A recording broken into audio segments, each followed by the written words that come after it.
sholat tanpa mengembannya. Itu kalau seumpamanya sedia tisu di kantong bisa. Tetapi satu hal yang paling sering ini biasanya terkena tai cecak ya.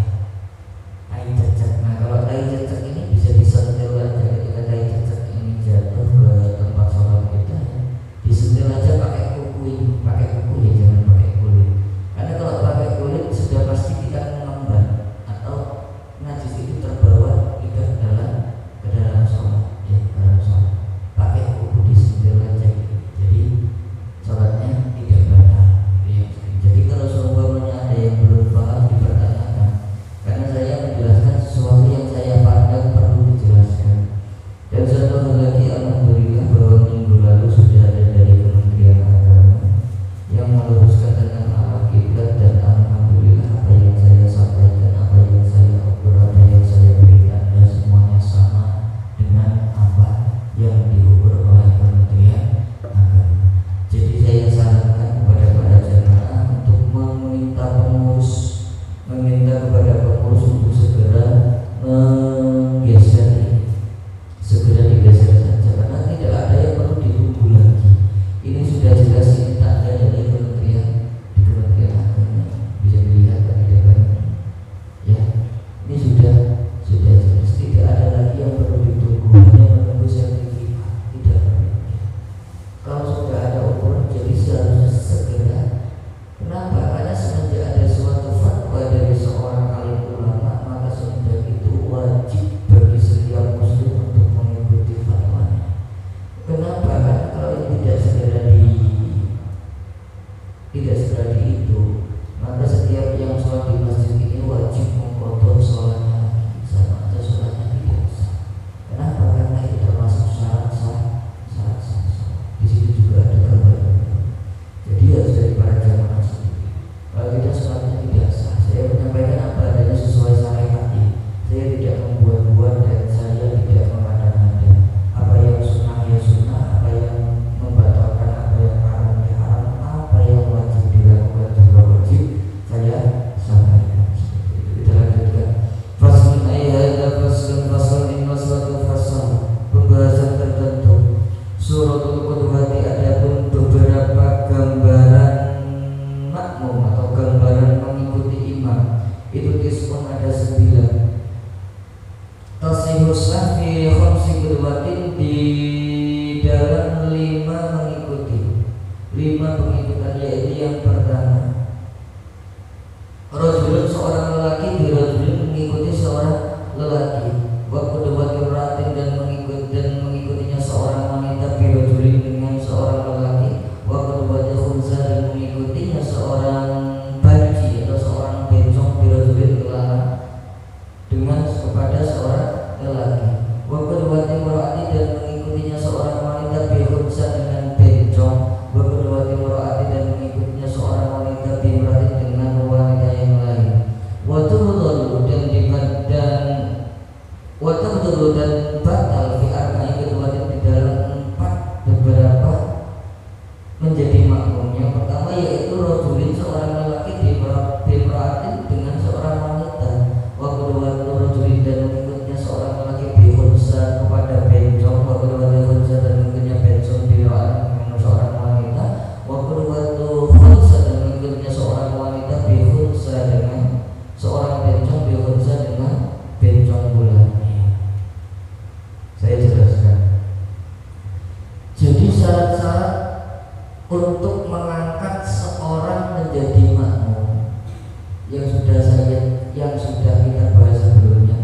Di sini juga ada gambaran sholat jamaah tentang seorang imam dan makmum, yaitu ada 9 gambaran. Yang pertama yaitu di tasihus sah. Ini gambaran yang sah fi khamsi qudwatin, dalam 5 mengikuti imam. 5 ini sah. Yang pertama yaitu rajulun birajulin, seorang lelaki mengikuti imam seorang lelaki. Jadi makmum lelaki mengikuti imamnya lelaki, maka sholat jamaahnya sah. Yang kedua, wakuduwatu mro'atin, dan mengikutinya seorang wanita birojulin dengan seorang lelaki.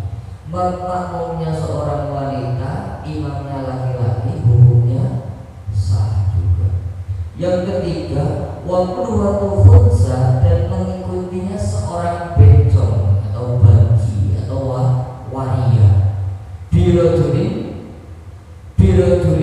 kepada imam seorang laki-laki. Nah, kalau seorang bencong, maksudnya bencong ini benar-benar seorang bencong nih, memang jiwanya itu jiwa bencong, bukan bencong, maksudnya bukan seorang yang lagaknya yang kadang suaranya seperti wanita, tidak, karena manusia itu suaranya beda-beda. Walaupun suaranya kalau seperti wanita, cuma dia bukan bencong, ya hukumnya bukan bencong. Yang dimaksud bencong ini benar-benar seorang bencong, seorang yang bencong. Seorang bencong atau waria mengikuti seorang lelaki, hukumnya juga sah. Yang keempat yaitu wakuduwatu mro'atin dan mengikutinya seorang wanita bihunsa kepada imamnya yang bencong atau banci, hukumnya juga sah. Yang kelima yaitu wakuduwatu mro'atin, dan mengikutinya seorang wanita bimro'atin dengan imam seorang wanita. Ini gambaran 5 gambaran sahnya sholat berjamaah. Yang pertama, seorang makmum laki-laki boleh diimami oleh imam laki-laki. Yang kedua, makmum perempuan boleh mengikuti imam laki-laki. Yang ketiga, makmum waria boleh mengikuti imam laki-laki. Yang keempat, makmum wanita boleh mengikuti imamnya yang waria, gitu ya. Imamnya waria boleh kalau wanita, tapi kalau laki-laki tidak boleh. Kemudian makmum wanita boleh mengikuti imam wanita. Jadi wanita itu harus untuk mengimami wanita, ya. Jadi kalau ada ajaran-ajaran yang khutbah boleh wanita, imam boleh wanita, itu justru itu sudah pasti ajaran yang sesat. Kemarin kasus baru itu yang di Jakarta itu, ya kan? Kita lanjutkan. Wadakulu, dan batal sholat jamaah fi arba'i qudwatin, di dalam 4 qudwah atau 4 imam dan makmum. Yang pertama yaitu rajulun bimra'atin, seorang laki-laki dengan seorang wanita. Wa qudwatu rajulin, dan seorang lelaki tidak boleh mengikuti imam wanita. Jadi imam wanita tidak boleh, kita makmum seorang lelaki makmum sama imam wanita, hukumnya tidak sah. Kemudian waktu dua rajulin, dan mengikutinya seorang lelaki bihunsa dengan waria. Seorang lelaki juga tidak boleh mengikuti imamnya yang banci, ya. Bismillahirrahmanirrahim, tidak boleh, ya. Seorang banci.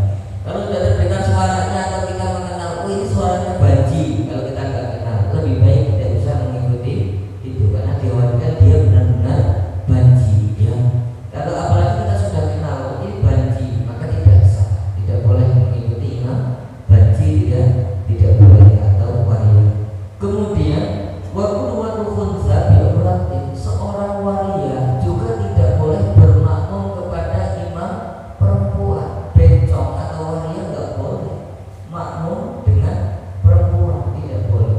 Dan lagi-lagi waktu khunsa bi'ursa, bencong juga tidak sah mengikuti imamnya yang bencong. Jadi bencong itu satu-satunya hanya boleh menjadi imam ketika makmumnya perempuan.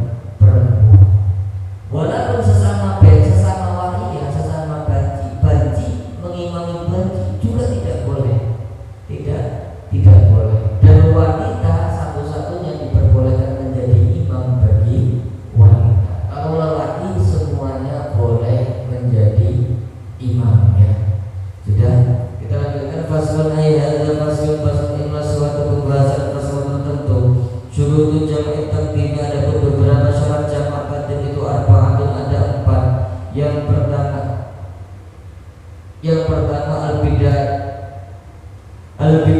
tapi diawali diulang dengan sholat yang pertama.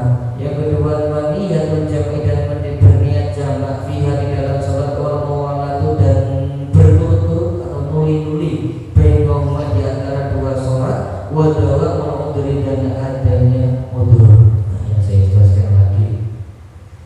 Ketika seseorang ada mau menjamak sholat itu ada 4 syarat sah. Syarat sah jamak takdim. Jamak takdim itu nama apa? Jamak takdim. Iya, jamak takdim, takdim. Yaitu sholat jamak yang dilakukan pada waktu sholat sebelumnya. Dijamak, jadi 2 sholat dikumpulkan menjadi satu dalam satu waktu yang pertama, namanya jamak takdim. Ya, jamak takdim itu ada 4 syarat sahnya, Pak. Yang pertama al-bid'atu bil ula, harus diawali dengan sholat yang pertama kali. Contoh, ketika kita mau menjamak zuhur sama asar, ya, mau dijamak ini, maka kita harus sholat zuhur terlebih dahulu, baru sholat asar. Tidak boleh kita jamak zuhur sama asar di dalam waktu zuhur, kita sholat asar dulu baru sholat zuhur, tidak boleh. Ya. Jadi harus sholat zuhur dulu baru sholat asar. Kemudian yang kedua waniyatul jam'i, dan niat jamak fiha di dalam jamak takdim. Yang kedua harus niat pribadi ada Pak. Usolli seumpamanya sholat jamak takdim ini ya, sholat jamak takdim asar, sholat pada waktu zuhur. Berarti niat sholat asar pribadi. Si wajib niat sholat asar Pak. Niatnya pribadi. Usolli fardhu asri. Usolli fardhu asri. Gimana? Fardhu asri. Iya. Jadi kalau yang gampang usolli fardhu asri jam'an itu cukup. Ya kan? Cuma lebih baik jam'at taqdimi atau bijam'at taqdimi.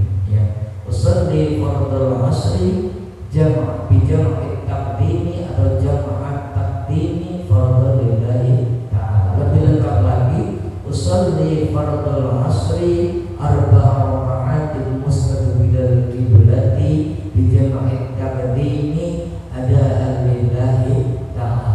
Jadi ada jamaah takdimi atau yang enak jamaah. Kata ulama Indonesia itu ulama Jawa yang enaknya karena lisan, karena orang Jawa yang susah ya jamaah gitu aja sudah cukup ya, jamaah gitu. Kemudian wal muwalatu dan nuli-nuli, kalau bahasa Jawanya itu nuli-nuli, bahasa Indonesianya itu berturut-turut ya atau sambung menyambung. Jadi ketika mau jamak takdim Pak, setelah sholat zuhur jangan ngobrol dulu langsung sholat jamak takdim. Gak boleh saya mau jamak sholat zuhur dan asar ya. Setelah sholat zuhur pilih dulu, ya kan? Tidak boleh. Jadi harus langsung setelah sholat zuhur langsung nyambung sholat asar jamak takdim. Jangan pilih dulu. Tapi kalau setelah setelah jamak pilih dulu sebentar atau langsung lanjut perjalanan nggak masalah. Jadi tidak boleh pilih dulu, langsung nuli muwalah ya, nuli atau sambung menyambung. Tidak boleh sholat sunnah dulu. Saya mau menjamak, seumpamanya menjamak sholat zuhur sama asar, sholat asar jamak takdim di waktu zuhur. Sholat zuhur saya mau sholat bagian dulu, tidak boleh. Tidak boleh. Jadi harus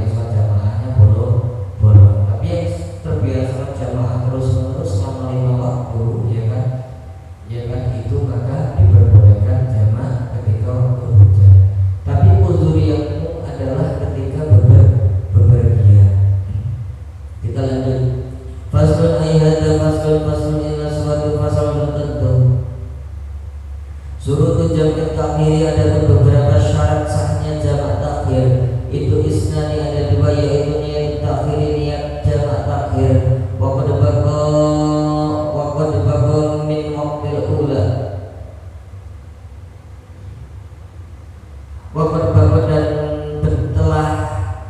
dan benar-benar telah terjadi min waqtil ula dari waktu awal ma yas'aha apa yang menghalanginya.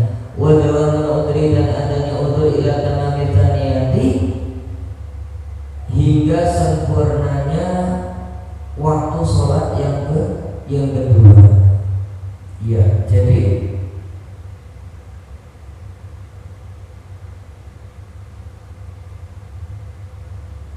syarat jamak takhir, Pak. Syarat jamak takhir itu hanya dua. Jadi kalau jamak takdim tadi ada 4, ya Pak. Tapi kalau jamak takhir itu ada 2 syarat sahnya. Yang pertama, niat jamak takhir. Niat jamak takhir, ya kan?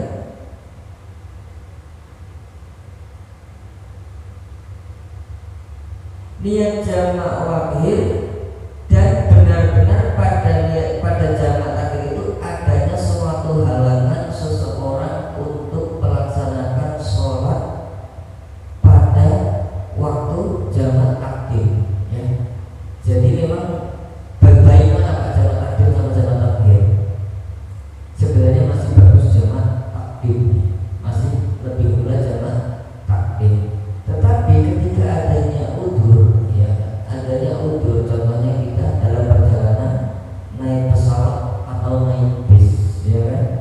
Nah kadang supir bis ini waktu sholat juga nggak mau dia berhenti. Kalau dia nggak capek nggak mau berhenti, ya kan? Nah pada saat ini kita harus sudah mempersiapkan, saya belum sholat zuhur, ya, harus sudah berniat akan saya jamak takhir dengan sholat asar. Itu ketika waktu sholat zuhur harus sudah ada niat, dan sholat saya akan saya jamak takhir dengan sholat asar. Itu pada waktu zuhur, karena benar-benar ada sesuatu hal yang yang merintanginya pada waktu yang pertama, pada saat yang pertama. Yang kedua, wadawamul mudri, dan memang benar-benar adanya udzur ila tamami saniyati hingga sempurnanya waktu sholat yang kedua.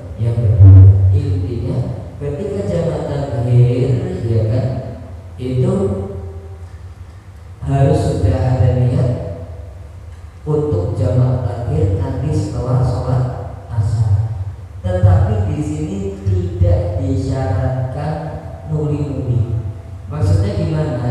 Kalau kita jamak takhir, kita mau berjamak sholat dulu baru sholat asar, boleh. Atau sholat asar dulu baru berjamak takhir sholat dulu, boleh. Itu perbedaannya jamak takdim dan jamak takhir. Tapi lebih baik sholat yang tadinya sebelumnya kita tinggal dulu baru sholat asar dalam waktunya. Itu yang lebih baik, tetap mualah itu lebih baik, hukumnya sunnah, ya, gitu. Tetapi boleh sholat asar dulu baru sholat zuhur. Tapi itu kalau jamak takhir, ya, jamak takhir. Kalau jamak takdim tidak boleh. Tidak boleh kita jamak takdim untuk sholat asar dulu baru sholat zuhur, tidak boleh. Harus sholat zuhur dulu baru sholat asar. Tetapi kalau jamak takhir boleh sholat asar dulu baru kita jamak, baru kita sholat asar. Niatnya juga waduh, harus pakai niat jamak takhir atau pakai jamaah juga tetap sah. Itu membuat ulama jumhur. Tapi kalau yang baik ya jamaah takhiri atau bijamaah takhiri fardhu lillahi ta'ala. Kita lanjutkan faslun dan faslun ini adalah suatu fasal pembahasan tertentu. Syurutul qasri, ada beberapa syarat sah sholat qasar itu sabatun, ada 7. Yang pertama ayakuna, apabila yento itu bahasa tepatnya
Walaupun apabila ia tidak mengikuti bimutimin dengan seseorang yang sholatnya sempurna, fi juz'in di dalam bagian yang sholat ini dari sholatnya. Ya. Saya jelaskan lagi.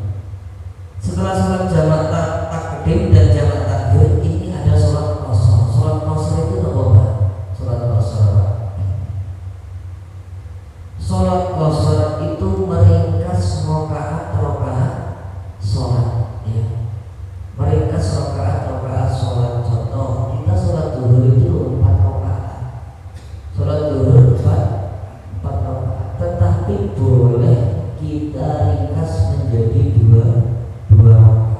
Begitu juga sholat asar, begitu juga sholat isya, ya kan?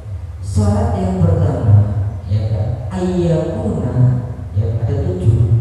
Yang pertama ayyakuna, apabila adanya safarohu perjalanannya itu marhalataini, ada 2 marhalah. 2 marhalah ini kalau menurut jumhur ulama Indonesia ini diperkirakan 96 kilometer.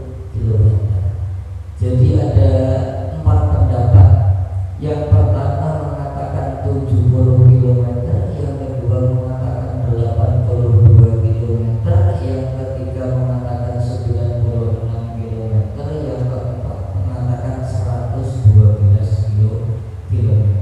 Tetapi yang masyhur menurut jumhur ulama Indonesia itu 96 kilometer. Jadi kira-kira pergi pundi, Pak? 96 kilo pergi pundi? Ya, sini Balikpapan ada 96 kilo, ya. Ya, dua marhalah. Jadi nggak ada syaratnya perjalanannya harus naik onta, tidak ada. Ya, mau naik mobil, mau naik apa, kalau seumpamanya ada 2 marhalah atau 96 kilometer, maka diperbolehkan kita mengqashar sholat, ya.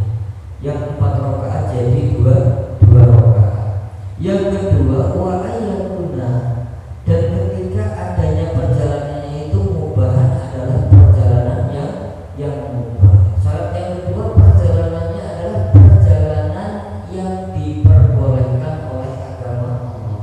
Lagi-lagi apalagi itu perjalanan yang wajib atau perjalanan yang sunnah. Contoh perjalanan yang wajib bagaimana, Pak? Contoh perjalanannya seorang pemimpin untuk memakmurkan rakyatnya, itu perjalanan yang wajib, ya kan? Maka boleh dikosong, boleh mengkosong. Perjalanan yang sunnah, contoh menghadiri menghadiri undangan dari seorang ulama, ya kan? Menghadiri undangan dari wali murid, ya, wali santri, maka hukumnya itu sunnah.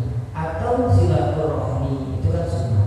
Atau perjalanan yang mubah, contoh kita mau belanja barang untuk dagangan, itu hukumnya mubah. Itu boleh mengqashar sholat, tetapi tidak boleh mengqashar sholat dalam perjalanan yang dimakruhkan. Ya, kan? Dimakruhkan itu contohnya apa? Suatu perjalanan yang bisa menjadikan sebab kita untuk melakukan kemaksiatan walaupun itu tidak pasti. Contohnya kita perjalanan kita melewati tempat-tempat yang berbahaya, di situ bisa menarik kita untuk bermaksiat, gitu ya. Maka itu hukumnya makruh, gitu ya. Apalagi perjalanan yang diharamkan. Perjalanan yang diharamkan seperti apa? Contoh, saya pergi ke Balikpapan mau merampok, ya kan? Saya pergi ke Balikpapan mau mencuri, atau saya pergi ke Balikpapan untuk mendolimi saudara kita, maka itu hukumnya haram. Tidak boleh mengqashar sholat. Minimal boleh mengqashar sholat adalah perjalanan yang mubah, ya. Kemudian syarat yang ketiga yaitu wal ilmu, dan mengetahui bijawazil qashri, tentang diperbolehkannya qashar sholat. Jadi nggak boleh sembarangan qashar sholat. Kita harus mengetahui syarat sahnya dalam mengqashar sholat. Yang keempat yaitu waniyatul qashri, niat untuk mengqashar sholat indal ihrami, ketika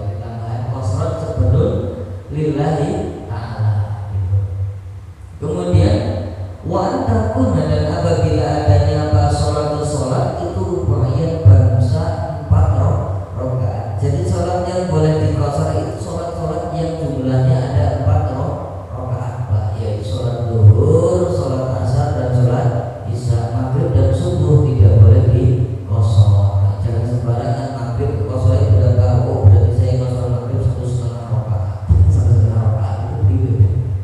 Ya kosor subuh 1 rakaat tidak boleh, ya.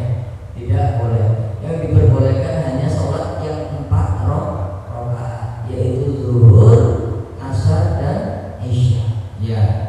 Selanjutnya wadawa musafari, dan langgengnya atau tetapnya dalam perjalanan ila tamamiha, hingga sempurnanya sholat. Dan ketika waktu kosor itu, Pak, kita memang benar-benar masih berada di dalam perjalanan, ya. Tidak boleh kita sudah di rumah kita baru kosor sholat, sudah sampai rumah sampai saya kosor, tidak boleh, ya. Harus sholat kosor itu dilaksanakan masih ketika di dalam perjalanan. Syarat yang berikutnya yaitu yang ke-7, wa'ala yaktadi, apabila ia tidak mengikuti bimutin dengan seseorang yang sholatnya sempurna fijusin, di dalam bagian sholat ini, di dalam sholatnya. Jadi sholat kosor itu, Pak, diperbolehkan jamaah juga boleh, dengan syarat tidak berjamaah dengan seseorang yang sholatnya sempurna, walaupun itu genap 2 rakaat. Tidak boleh. Saya mau ngosor sholat di dalam suatu masjid, di situ masih jamaah, Anda ikut jamaah. Di sini kan jamaah sholatnya 4 rakaat, Anda cuma sholat rakaat setelah tahiyat awal langsung salam. Tidak boleh.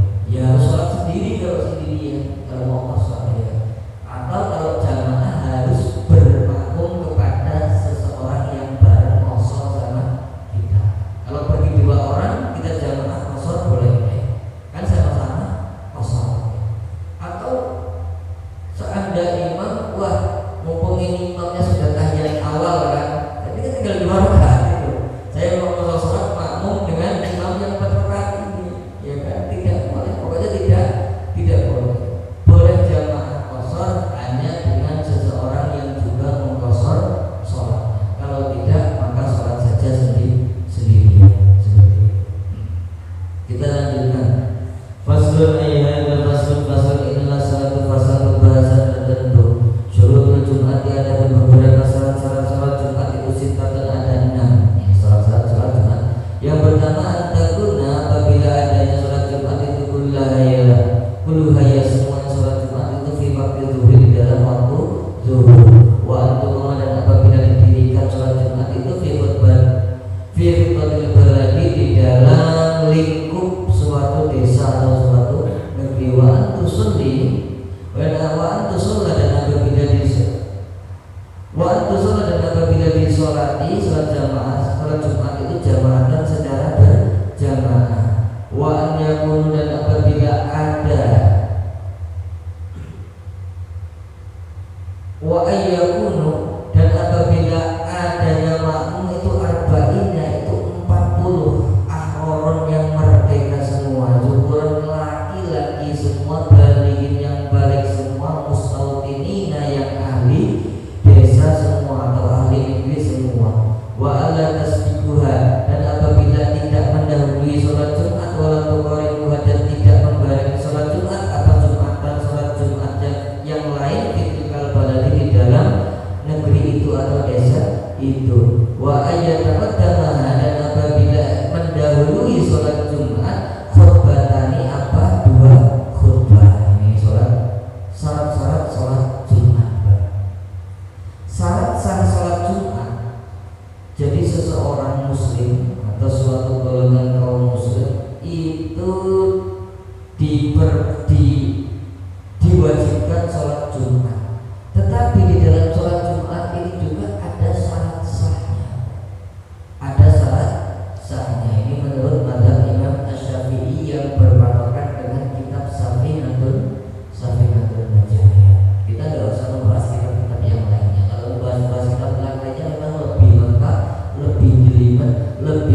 Yang kedua yaitu wa antuqoma, apabila didirikan fi khitotil baladi, di tengah kota. Maksudnya di tengah kota ini maksudnya di dalam suatu negara atau suatu desa atau suatu perkampungan, ya, di dalam suatu perkampungan. Jadi tidak boleh sholat Jumat itu di tengah hutan, tidak boleh. Yuk kita sholat Jumat di mana? Di tengah hutan, tidak boleh. Harus di tengah kota. Ya maksudnya di tengah kota ini di dalam suatu bangunan, yaitu bangunan apa? Bangunan masjid. Jadi jangan mengikuti mereka yang mengajak kita sholat Jumat di lapangan. Ya, justru hukumnya kalau menurut kita ini tidak sah. Kalau menurut kitab yang lain itu hukumnya makruh. Sah tetap sah asal ada 40 orang laki-laki yang balik, ya kan, yang mungkin, ya kan. Di itu ada yang mengatakan seperti itu, tapi yang masyhur tidak sah, harus di masjid di dalam kota, ya. Yang syarat yang ketiga yaitu dan sholat Jumat itu harus dilakukan wa antus sholat, dan apabila disolati sholat Jumat itu jamaatan secara berjamaah. Nggak boleh sholat Jumat itu sendiri, ya kan. Wa ayyakunu, dan apabila adanya makmum itu arba'ina 40 akhoron yang merdeka semua, zukuran laki-laki semua, balighina yang balik semua, mustautinnya lagi ahli desa atau ahli negara atau WNI, ya. Ya, syarat yang berikutnya harus minimal ada 40 makmum, Pak. Ini syarat sahnya. Ini yang menurut kitab ini, ya, itu sholat Jumat minimal syarat sahnya harus ada 40 makmum seorang lelaki ini, ya kan, yang balik ini maksudnya ya sudah wajib sholat, ya, sudah balik, ya. Kemudian sudah, dan dia sudah mukim, maksudnya dia sudah terdaftar sebagai ahlul Qaryah, bukan pendatang. Ini syarat makmumnya harus minimal itu, Pak. Kalau tidak ada 40 seorang laki-laki, maka sholat Jumatnya tidak sah. Tetapi sebagian ulama Syafi'iyah mengatakan tetap sah, yaitu ulama Muhammad harus 40 orang laki-laki. Tapi ini ulama Muhammadiyah tetap sah. Jadi kalau orang itu di desa-desa kecil ini yang jauh dari perkotaan, sholat Jumat kalau tidak ada 40, maka sholat zuhur lagi. Tapi sebenarnya tidak usah, mending sholat zuhur aja. Mending sholat zuhur aja daripada sholat Jumat tidak sah, ya kan. Tapi sholat zuhur mau khotbah dulu ya boleh-boleh saja, mau ngaji itu hukumnya sunnah, ya kan. Tetapi lebih baik kalau tidak ada 40 seorang laki-laki dan ada suatu negeri atau desa yang bisa dijangkau tanpa adanya suatu halangan, lebih baik sholat di desa lain atau di tempat lain yang bisa kita jangkau, gitu, Pak. Ya, gitu. Jadi jangan mendirikan sholat Jumat sendiri, gitu, Pak. Kalau seumpamanya di sini nggak ada 40 orang laki-laki, ya udah sholat saja di sama Samarinda. Kalau memang masih cukup waktunya seperti itu. Wa ala tasdiquha, dan apabila tidak mendahului sholat Jumat wala tuqariba, dan tidak membarengi sholat Jumat sholat Jumat yang lain ketika baladi di dalam negeri itu atau di dalam desa itu. Jadi sebenarnya syarat yang berikutnya sholat Jumat itu hanya boleh dilakukan satu kali di dalam satu desa. Tapi kalau di dalam kasus-kasus saja dijelaskan kecuali suatu bangunan masjid itu sudah tidak mampu menampung jamaah lagi. Tetapi di sini di kitab inti ini Safinatul Najah ini tidak ada syarat-syarat yang lain. Di satu desa atau satu negeri itu hanya diperbolehkan satu kali sholat Jumat, satu saja sholat Jumat. Jadi jangan lampung, Pak. Kalau di Pringsel sana, sini masjid sholat Jumat, di sana 100 meter sholat Jumat pula, di sana 150 meter sholat Jumat pula. itu hukumnya sebenarnya tidak sah. Kenapa? Karena masjidnya masih kosong kelompok. Oh, masjid gedenya cuma lantai 2 aja belum penuh, sana kok izin mau mendirikan sholat Jumat? Si merasa sih tiba sih kayak iya. Jadi kalau di ulama di Jawa khususnya di Jawa Tengah, khususnya di tempat saya di rumah, itu satu kecamatan hanya satu masjid diperbolehkan sholat Jumat. Satu kecamatan hanya satu masjid untuk sholat Jumat.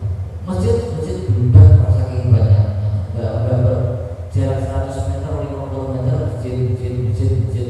Cuma nggak ada yang dipakai untuk sholat Jumat.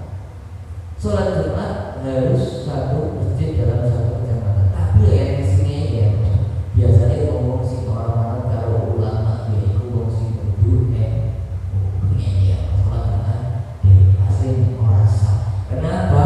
Karena di situ ada seorang mufti. Jadi mufti ini seorang ulama yang menjadi patokan di dalam suatu negeri atau suatu kabupaten atau suatu provinsi atau suatu kecamatan atau suatu desa yang wajib diikuti fatwanya. Ya kan semua umat Islam aslinya orang, tapi nyaya saat ya kan gitu. Jadi kalau di sana di Jawa hanya satu kecamatan, hanya satu masjid. Kalau ada masjid yang lain buat jumatan itu mesti berdua. Jadi di sana yang jumatan itu hanya satu masjid. Ya kalau dibikin ringkes minimal satu kelurahan ya, atau satu peron atau satu apa ya? Kalau di sini namanya apa? Satu sidang sari lah minimal itu satu masjid. Iya satu kelurahan atau satu peron. Seharusnya ya satu sambutan, sebenarnya satu kecamatan sambutan masjid siji wae. Nek masjid ada masjid besar di situ. Tapi dijelaskan lagi di dalam kasih baru saja, kalau masjid itu sudah tidak mampu menampung jamaah lagi, maka diperbolehkan sholat Jumat lagi di masjid yang lain. Jadi sebenarnya seperti itu. Jadi sholat Jumat itu jangan dirikan masjid sholat Jumat bukan ajaran Ahlussunnah.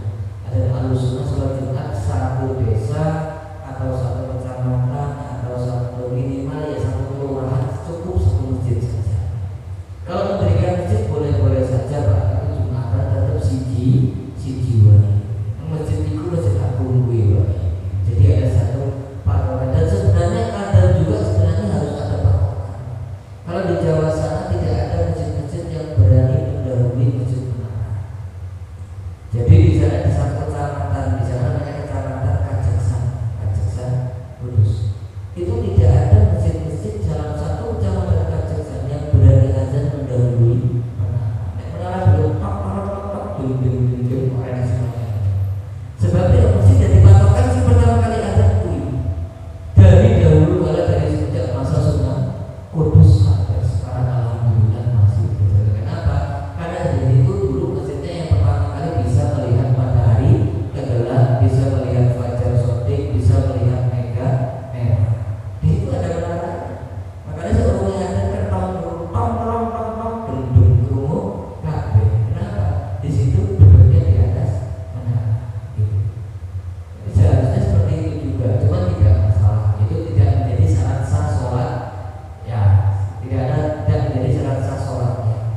Ya, ada yang perlu dipertanyakan?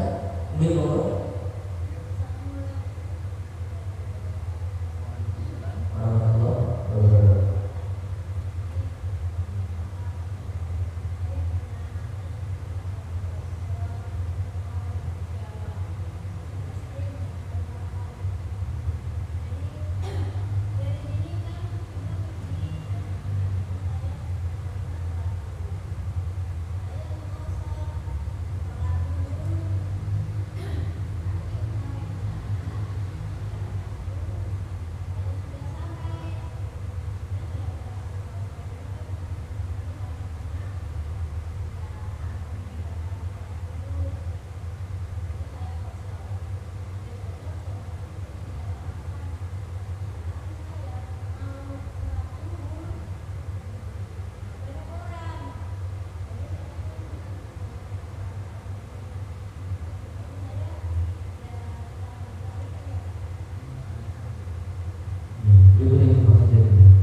Masuk sholat, terus sampai rumah jam 1 gitu.